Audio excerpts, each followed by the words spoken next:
Hello and welcome to Warcraft Daily for today, the 20th of May 2013.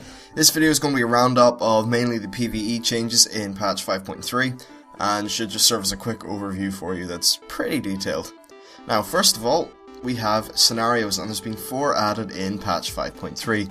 These are Battle in the High Seas, Blood in the Snow, Dark Heart of Pandaria, and finally Secrets of the Ragefire.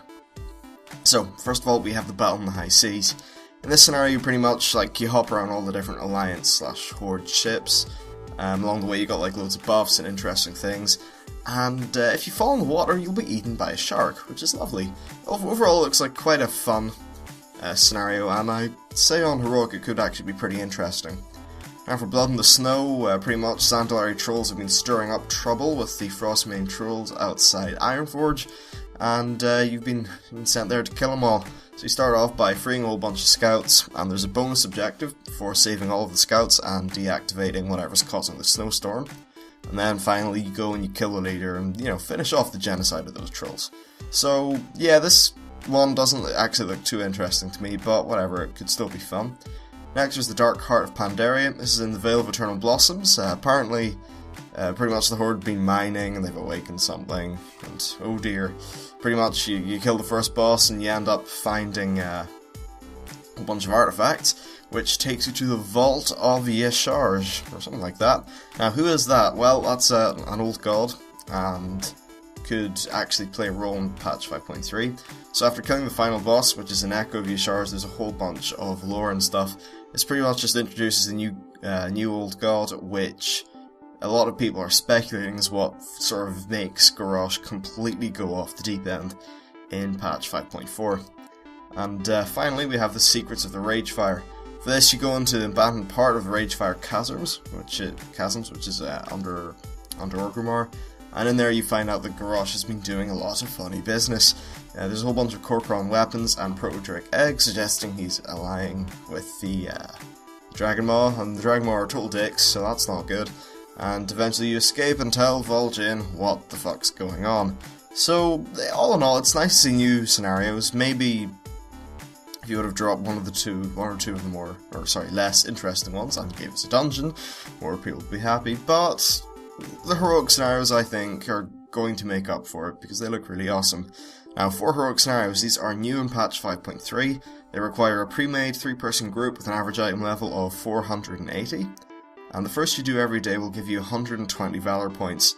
Now there's a bonus objective which you can do for an additional 30 VP, but it's timed so you can actually fail it, which I think is pretty interesting and a good game mechanic. Now you can also get for your first run of the day, you get a heroic cache of treasures. Now this will have a chance of containing an item level 416. Now that's nearly as good as normal rating, so pretty damn nice. Any subsequent scenarios, heroic or normal, will give you the normal greater cache of treasures or whatever. Now you can only do one scenario between difficulty modes a day for your daily bonus, so you're either doing the heroic one for 120 VP or the normal for 50. It's, you can't do both.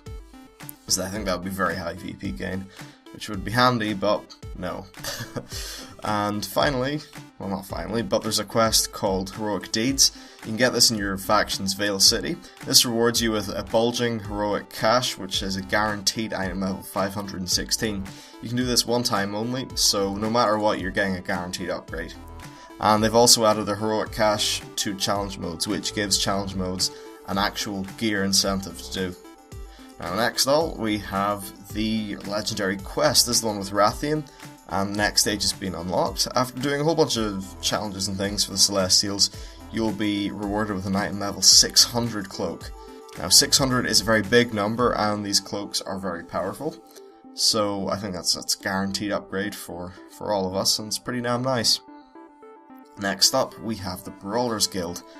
There's been quite a few additions to these chaps actually. You can now fight bosses that you've already defeated by purchasing this ticket card item. It's just inside the Brawlers Guild places. There's also new bosses, and when you kill these new bosses, you unlock the ability to buy Brawlers Guild shirts. Now these shirts are purchased with Precious's ribbon, and defeating all the new bosses will give you the Wraps of the hard words will give you the wraps of the blood-soaked brawler. And there's a new VIP lounge which has been added. This is for rank 8 and over players, and has this like really cool spectator area that has a better view. They've also in general just added spectating. And at rank 10 you will get access to the Brawler's Burly Mushan Beast, which is a new Mushan mount, and actually it looks pretty nice. Now, just to round off this video with a whole bunch of the miscellaneous changes and that kind of thing, heirlooms have been halved in price, which is pretty nice, and they've also added new heirloom shields. These are at just the full regular price of around like 2,000 and something justice. But still, shields are nice, they have been in the game, and since they're such a core thing to many classes, it's definitely very good. Now you can also level up your mining and herbalism in Pandaria. Instead of getting an ore or herb, you will get a fragment, and 10 of these fragments can be combined to give you just a regular quality Pandaria ore or herb. It's pretty good. Now they've also added loot specializations. This will allow you to select what role you want to get gear for, which is also very nice. And then of course there's Battlefield Barons. If you're wondering why it isn't in this video, I've already done a video on it, just check out the channel.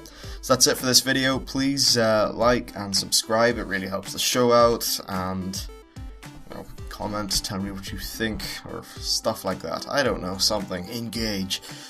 So yes, thanks for watching, and I'll see you next time. Bye.